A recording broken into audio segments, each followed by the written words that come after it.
नमस्कार, मी Usha Ambore. We are more मध्ये जॉईंट होऊन मला 6 महिने झालेत. मला खूप आनंद होतोय की माझ्यासारखी लेडीज, घरात राहणारी लेडीज, ती कधीच कुठे बाहेर गेली नाही, कमी बोलणारी किंवा ओळख नाहीये, 4-5 ओळखीशिवाय माझी ओळख नाहीये, पण ती पण लेडीज 570 लेडीजला जोडू शकते. तर मला हे माझ्यावरच विश्वास नव्हता, पण ते शक्य झाले आहे.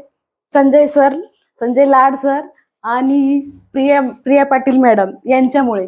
संजय सरांनी जर हा ऑपॉर्च्युनिटी माझ्यापर्यंत आणली नसती वी आर वरची, तर आज मी तुमच्या समोर पण बोलू नसती शकली. तर सगळं क्रेडिट मी संजय सरांना देईन की आज माझ्यासारख्या सिंपल लेडीजला पण पंख दिले आहेत आणि सगळे जे ड्रीम आहेत माझे, तर ते एक चांगली ऑपॉर्च्युनिटी दिली आहे की माझे खूप काही ड्रीम आहेत, तर ती मी नक्कीच पूर्ण करणार. त्यांचा असाच सपोर्ट मला हवा आहे आणि ते खूप सपोर्ट करतात. Thank you Priya madam, Sanjay sir, thank you so much.